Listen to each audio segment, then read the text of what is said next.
Baik, berkembangnya merkantilisme di Eropa. Apa sih merkantilisme itu? Pasti sering di pelajaran ekonomi itu ada tentang merkantilisme ya.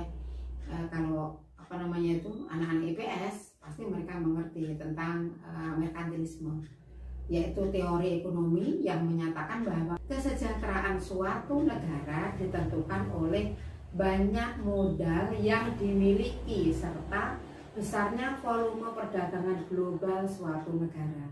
Jadi teori ini mengatakan bahwa kesejahteraan suatu negara itu ditentukan oleh banyaknya modal, banyaknya kekayaan gitu ya. Kalau negara itu kaya, pasti rakyatnya makmur, sejahtera dia. Kalau negaranya miskin, ya rakyatnya miskin, sengsara. Itu sudah itu di teori merkantilisme ini. Maka coba kalian perhatikan tuh secara kasat mata gitu ya, jangan melihat apa namanya itu ada bu orang kaya tapi susah, jangan memperhatikan di dalamnya, tetapi secara umum global gitu ya. Kalau negara itu kaya, itu rakyatnya pasti tidak menderita, itu rakyatnya pasti sejahtera gitu. Kalau orang yang kaya itu kan, orang kaya tidak mungkin lah sengsara gitu kan, kecuali ada satu dan hal gitu. Tapi secara umum itu, secara keseluruhan, kalau punya modal banyak, mereka lebih sejahtera hidupnya gitu. Oke, lanjut. Apa itu ciri-ciri merkantilisme? Bagaimana sih merkantilisme itu gitu ya? Ciri-cirinya gini, satu, peningkatan ekspor dengan cara menggunakan industri dalam negeri. Jadi meningkatkan industri dalam negerinya dulu, jadi benar-benar di-push gitu ya, digiatkan industri dalam negerinya itu. Kemudian itu yang diekspor gitu ya. Karena kalau mengekspor itu berarti lebih banyak orang yang pakai produk kita gitu. Yang kedua, menerapkan biaya masuk yang tinggi guna mencegah masuknya hasil industri dari negara-negara lain. Ini teori merkantilisme ini.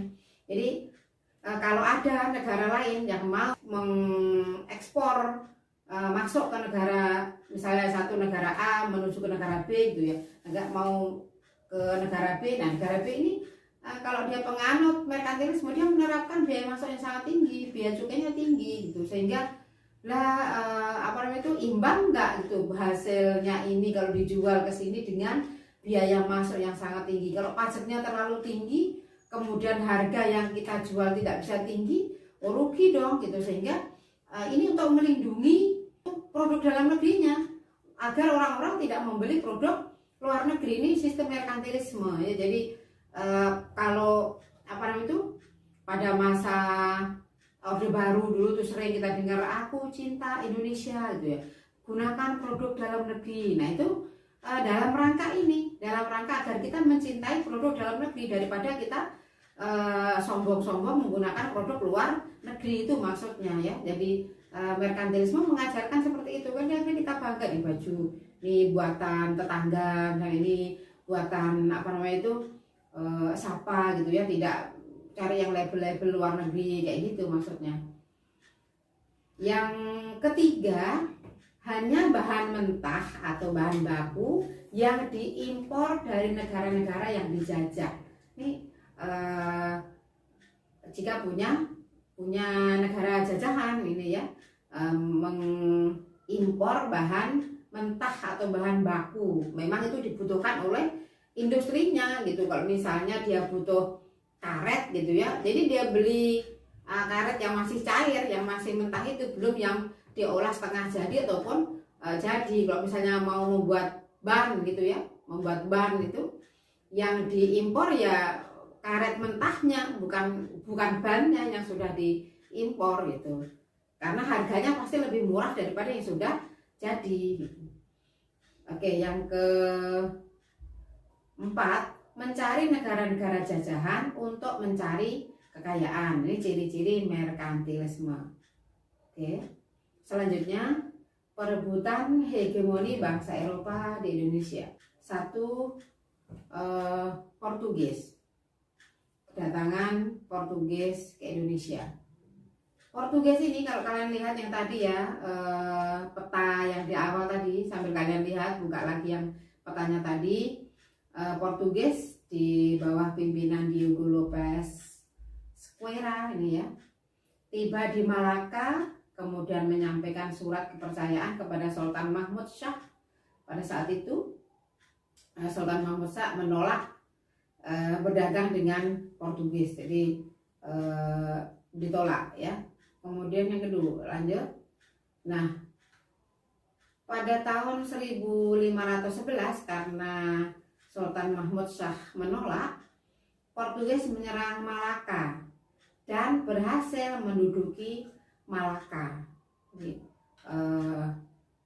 Sehingga Portugis saat itu memiliki dua keuntungan. Yang pertama, Portugis akan menguasai jalur perdagangan penting, yaitu Selat Malaka itu di Asia, termasuk perdagangan rempah-rempah, karena melalui Selat Malaka perdagangannya.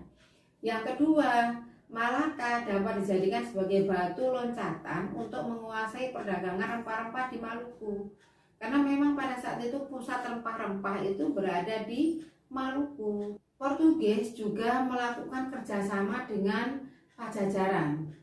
Ini ada buktinya, yaitu ada namanya Padrão Sunda Kelapa. Ini prasasti perjanjian Portugis dengan Pajajaran ya. Keduanya menandatangani perjanjian dagang, terutama lada. Namun Portugis diserang oleh Demak pada tahun 1526 dan tahun 1527, sehingga berhasil mengusir Portugis dari Sunda Kelapa. Dan bagaimana Portugis di Maluku? Pada tahun 1512 Portugis melakukan ekspedisi ke Maluku yang dipimpin oleh Antonio de Abreu dan Francisco Serrao.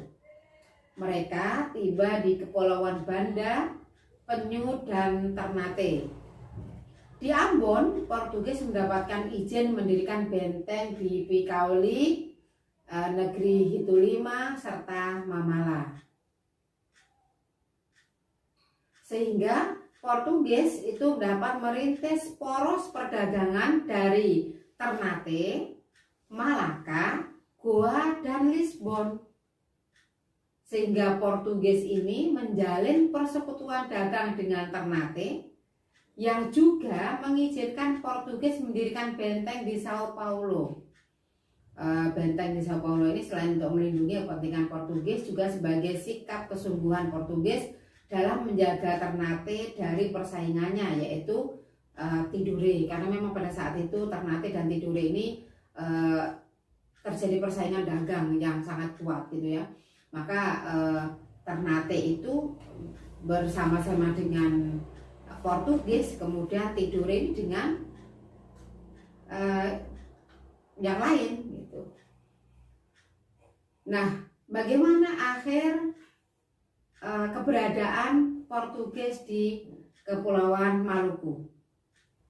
Monopoli Portugis atas perdagangan rempah-rempah Nusantara berakhir sejak dikalahkan oleh Sultan Ba'abullah dari Ternate tahun 1575. Kemudian disingkirkan oleh Belanda dari Ambon tahun 1599. Kemudian Portugis menduduki Timor, Solor, dan Flores.